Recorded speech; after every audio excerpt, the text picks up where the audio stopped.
नमस्कार मंडळी, आजच्या व्हिडिओमध्ये आपण महाशिवरात्रीला घरच्या घरी शिवलिंगाची पूजा एकदम साध्या सोप्या पद्धतीने कशी करायची ते पाहणार आहोत। त्यासोबतच पूजेचा शुभ मुहूर्त काय आहे, या दिवशी आपल्याला कशा पद्धतीने पूजा करायची आहे की ज्यामुळे महादेव प्रसन्न होतील, पूजेचा निश्चित काल मुहूर्त कोणता आहे आणि त्यासोबतच या दिवशी 4 प्रहर सांगितलेले असतात, तर ते 4 प्रहरांचे मुहूर्त काय आहेत अशी संपूर्ण माहिती तुम्हाला या व्हिडिओमध्ये मिळेल। त्यासाठी व्हिडिओ शेवटपर्यंत पहा आणि चॅनलवरती नवीन असाल तर सबस्क्राइब करा। महाशिवरात्रीचा दिवस हा महादेवांचा सर्वात मोठा उत्सव असतो। या दिवशी जी व्यक्ती व्रत पालन करते आणि भगवान शिव आणि माता पार्वतीची अगदी मनोभावे पूजा करते तर भगवान शिव त्यांच्या सर्व मनोकामना इच्छा पूर्ण करतात। आणि जे लोक महाशिवरात्रीच्या दिवशी विधिवत महादेवाची पूजा करतात त्यांच्या जीवनात अपार सुख समृद्धी प्राप्त होते, त्यांच्या आयुष्यातील सर्व विघ्ने दूर होतात आणि त्या भक्तांच्या सर्व मनोकामना पूर्ण होतात। त्यामुळे या महाशिवरात्रीच्या दिवशी आपण अगदी मनोभावे महादेवांचे पूजन त्याबरोबरच व्रत करायचे आहे। पण त्याआधी महाशिवरात्रीचे व्रत करण्यापूर्वी महाशिवरात्रीच्या दिवशी सकाळी लवकर उठून आपल्याला स्वच्छ स्नान करायचं आहे। या दिवशी तुम्ही स्नान करताना अंघोळीच्या पाण्यामध्ये थोडंसं गंगाजल मिसळायचं आहे। त्यानंतर स्वच्छ वस्त्र परिधान करायचं आहे, पण शक्य झालं तर या दिवशी तुम्ही पांढऱ्या रंगाचे वस्त्र परिधान करा, कारण की महादेवांना पांढरा रंग हा अतिशय प्रिय आहे। त्यानंतर आपली रोजची देवपूजा करायची आणि त्यानंतर मग तुम्ही महादेवांच्या स्वरूपात शिवलिंगाची पूजा करू शकता। आपल्याला ज्या ठिकाणी ही महादेवांची पूजा मांडायची आहे तिथली जागा स्वच्छ करून घ्यायची। तिथे एक पाट किंवा चौरंग मांडायचा, त्यावरती पांढऱ्या रंगाचं नवीन कोरं वस्त्र टाकायचं। सगळ्यात आधी दिवा प्रज्वलित करायचा, दिव्याची हळदी कुंकू अक्षता फुलं वाहून पूजा करायची, दिव्याला मनोभावे नमस्कार करायचा। खरे तर महाशिवरात्रीची पूजा ही रात्रीच्या 4 प्रहरांमध्ये केली जाते, परंतु जर तुम्हाला त्या वेळेमध्ये करायला जमलं नाही तर या दिवशी तुम्हाला जेव्हा वेळ मिळेल तेव्हा तुम्ही घरात किंवा मंदिरामध्ये पण ही महादेवांची पूजा करू शकता, किंवा मग प्रदोष काळामध्ये सुद्धा महादेवांची पूजा करणं अत्यंत शुभ मानलं जातं। म्हणजे त्या दिवशी प्रदोष काळामधील पूजेचा शुभ मुहूर्त आहे 15 फेब्रुवारीला संध्याकाळी 6:07 ते रात्री 9:35 हा प्रदोष काळ मानला जातो। या काळामध्ये तुम्ही महादेवांची विधिवत अशी पूजा करू शकता।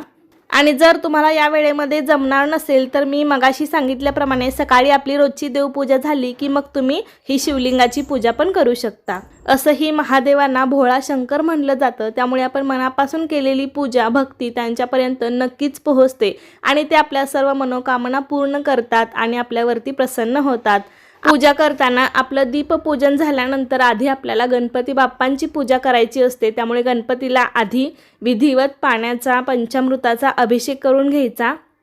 वक्रतुंड महाकाय सूर्यकोटी समप्रभ निर्विघ्नं कुरु मे देव सर्वकार्येषु सर्वदा ओम गण गणपते नमः।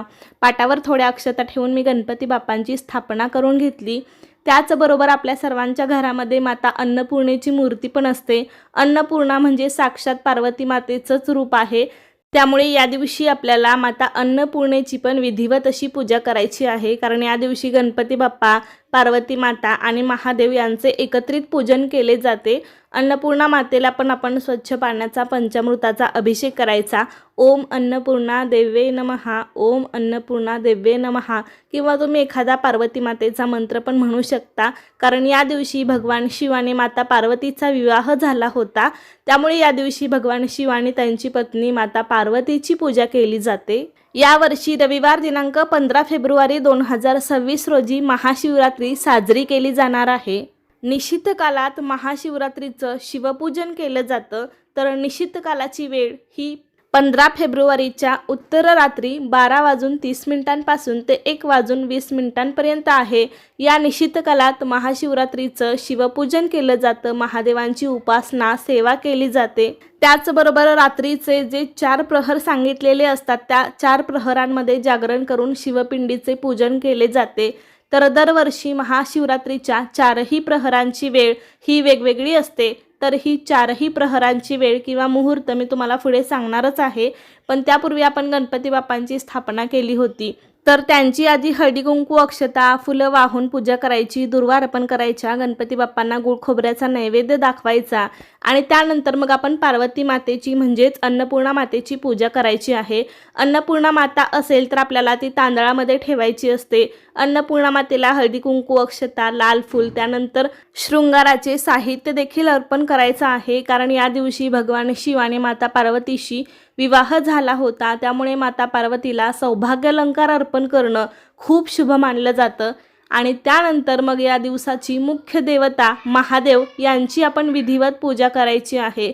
महादेवांची पूजा आपल्याला शिवलिंगाच्या स्वरूपात करायची असते। तर इथे मी एका ताम्हणामध्ये शिवलिंग ठेवलेलं आहे। तुमच्याकडे कोणत्याही धातूचं शिवलिंग असेल तर तुम्ही ते घेऊ शकता, किंवा नसेल तर मातीचं पण पार्थिव शिवलिंग तयार करून तुम्ही त्याची देखील पूजा करू शकता।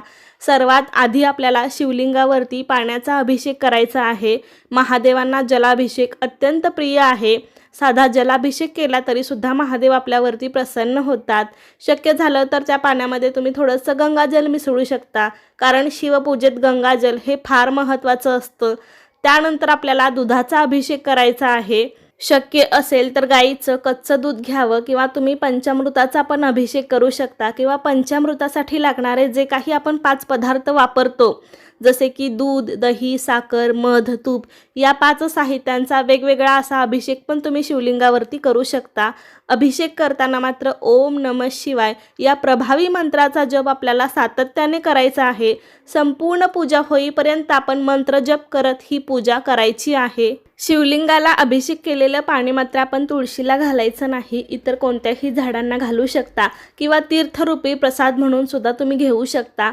महाशिवरात्रीच्या दिवशी आपल्याला महादेवांची कोणतीच सेवा करायला जमलं नाही तर फक्त जलाभिषेक तरी नक्कीच करा। महादेवांना जलाभिषेक अत्यंत प्रिय आहे, कारण असं म्हणतात की शिवाला एक तांब्याभर पाणी जरी अर्पण केलं तरी ते आपल्यावरती प्रसन्न होतात।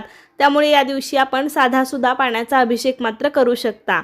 आता आपण शिवलिंगाची पूजा करूया। शिवलिंगावरती कधीही हळद कुंकू लावत नाहीत, त्याऐवजी तुम्ही भस्म किंवा चंदन लावू शकता। महादेवांना भस्म प्रिय आहे। शिवरात्रीला जे 4 प्रहर सांगितलेले आहेत त्या 4 प्रहरांमध्ये जागरण करून शिवपिंडीचे पूजन करण्याला खूप महत्त्व आहे। तर पहिल्या प्रहराची वेळ ही 15 फेब्रुवारीला सायंकाळी 6:11 ते रात्री 9:22 आहे। त्यानंतर दुसऱ्या प्रहराची वेळ 15 फेब्रुवारीला रात्री 9:23 ते 16 फेब्रुवारीच्या मध्यरात्री 12:34 आहे। तिसऱ्या प्रहराची वेळ 16 फेब्रुवारीला मध्यरात्री 12:35 ते पहाटे 3:46 आहे।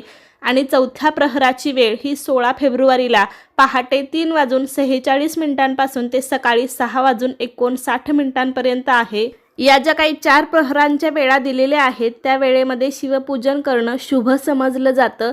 नाहीतर निश्चित कालात तुम्ही शिवपूजन करू शकता, शिवाची उपासना करू शकता, किंवा या दिवशी जमेल त्या वेळेत शिवलिंगाची पूजा केली तरी चालेल। इथे मी शिवलिंग पांढऱ्या अक्षतांवरती स्थापन केलेलं आहे। अखंड अक्षता आपल्याला घ्यायच्या आहेत। शिवलिंगाला भस्म लावलेला आहे, कापसाचे पांढरे वस्त्र अर्पण केले आहे। या दिवशी महादेवांना प्रिय असलेल्या गोष्टी आपण शिवलिंगावरती अर्पण करायच्या असतात, जसे की पांढरे फूल, धोत्र्याचे फळ, धोत्र्याचे फूल, बेलाची पाने या सर्व गोष्टी महादेवांना अतिशय प्रिय आहेत।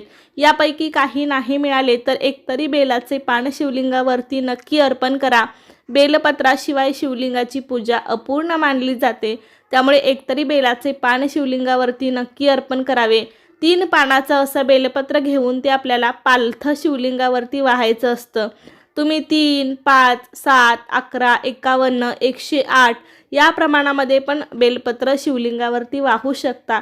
ओम नमः शिवाय, ओम नमः शिवाय हा मंत्र म्हणत आपल्याला बेलपत्र अर्पण करायचं आहे।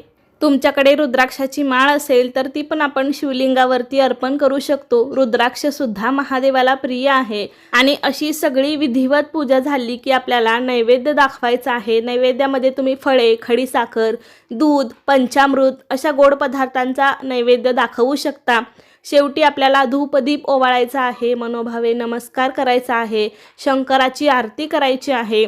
महाशिवरात्रीच्या दिवशी शिवपुराण, शिवपठण, शिवलीलामृतचा 11वा अध्याय या ग्रंथाचे वाचन करू शकता किंवा रात्रीच्या 4 प्रहरांमध्ये जागरण करून शिवपिंडीचे पूजन, शिवपुराण वाचणे किंवा महामृत्युंजय मंत्राचा जप सुद्धा आपण करू शकतो। तुमच्याकडे जर असं अभिषेक पात्र असेल तर तुम्ही ते सुद्धा शिवलिंगाच्या वरती असं नक्की ठेवा, कारण शिवलिंगावर सतत पाण्याची संततधार राहावी असं सांगितलेलं आहे, कारण शिवलिंगामधून सतत ऊर्जा प्रवाहित होत असते।